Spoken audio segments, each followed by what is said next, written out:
Olá, eu sou a Nívia Hooker e junto com a Alice Ribeiro, nós vamos apresentar o projeto Conhecendo a Diversidade Cultural e Linguística a partir de podcast.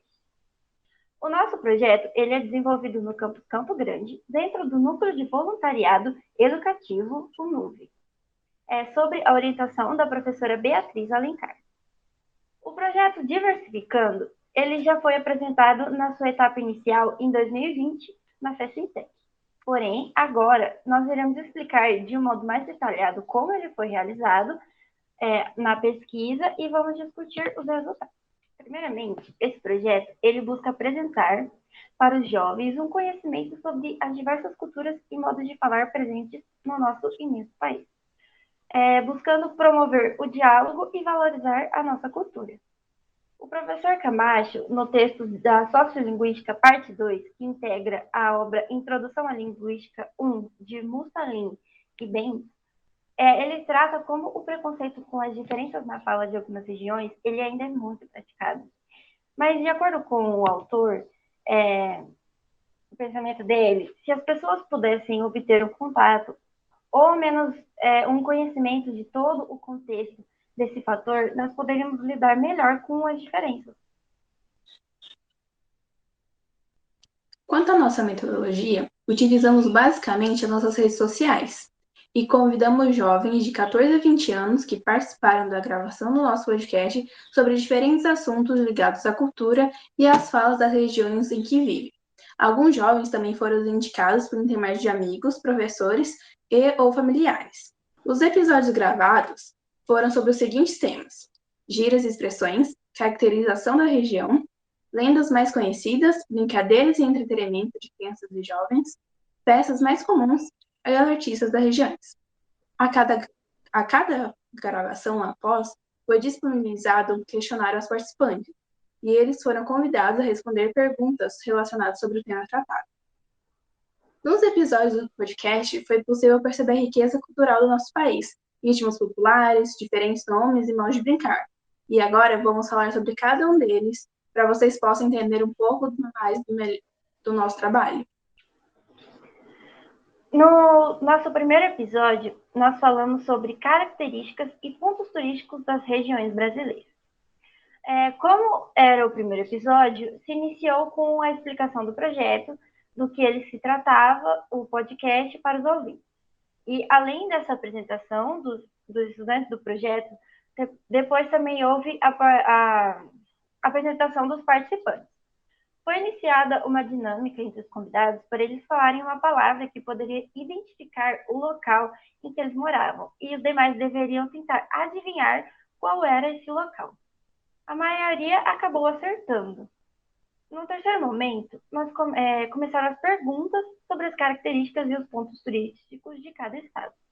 Os participantes se mostraram bastante animados com a conversa e chegaram a falar que gostariam de viajar para conhecer os lugares citados.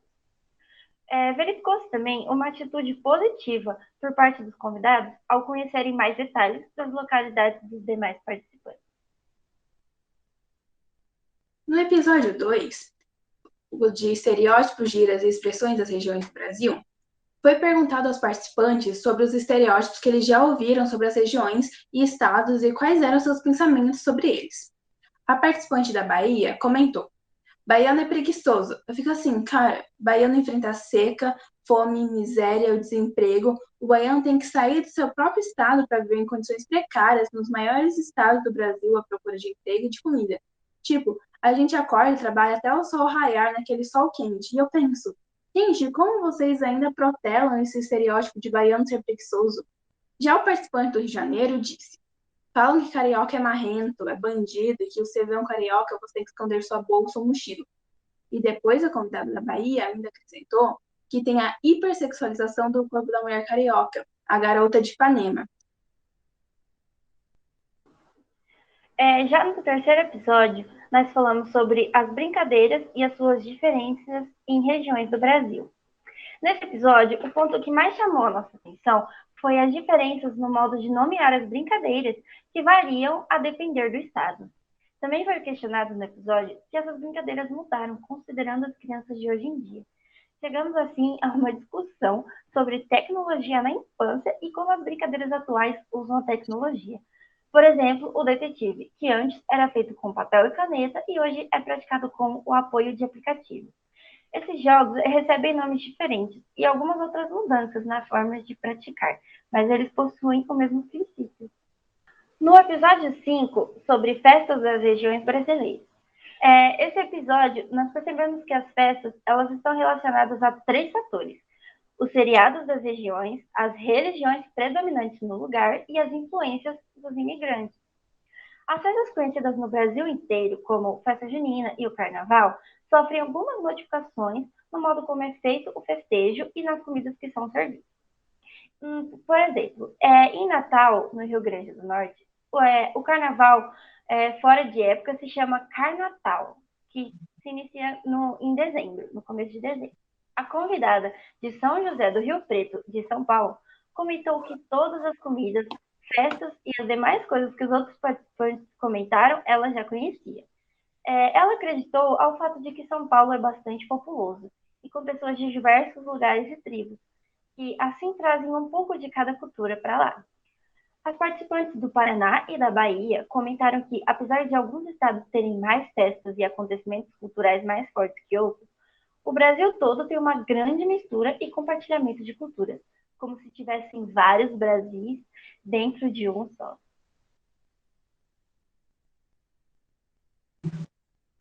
No episódio 6, nós percebemos sobre os artistas das regiões do Brasil.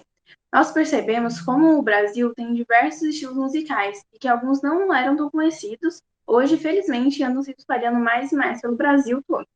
Também foi falado que, em como hoje, vários estilos musicais se misturam, como produzem versões de algumas músicas em outros ritmos, como forró, funk, etc. Os participantes trataram sobre as letras das músicas, informando que falam desde a história da região a amor e sofrimento. Podemos verificar pela fala dos convidados que cada lugar tem uma preferência por algum estilo de música. No Nordeste é mais popular o forró, o samba, o piseiro, o axé.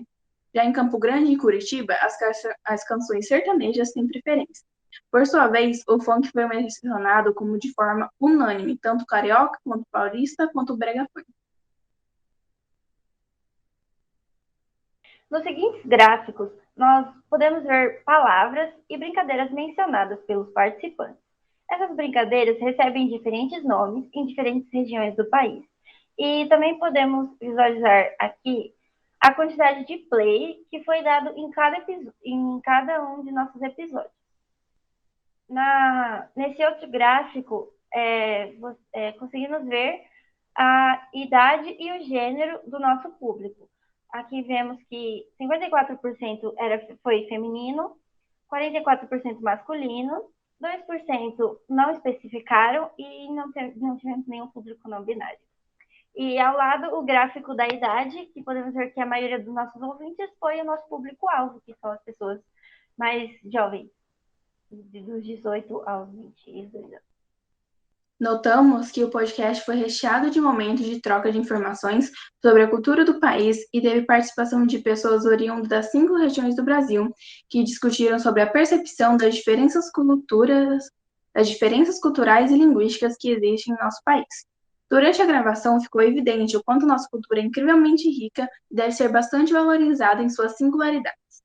Além disso, também ficou nítido o interesse dos convidados pelo tema, inclusive salientando que havia interesse em conhecer localidades dos demais participantes. Verificou-se também que o objetivo de discutir sobre a heterogeneidade brasileira foi atingido e abordado de forma positiva, aspecto exaltado pelos participantes. Também foi tratado sobre a importância de discutirmos sobre a diversidade no nosso país, pois tratar da língua é tratar de um tema político, já que também é tratar de seres humanos. Banha, 2007, página 1. Em tempos, acrescentamos e a consideração de que, levando em conta todos os episódios gravados, tivemos o total de 221 plays no Spotify e YouTube no podcast. Então, as discussões sobre o conhecimento compartilhado entre os participantes sobre suas regiões e culturas foi levado para os ouvintes também.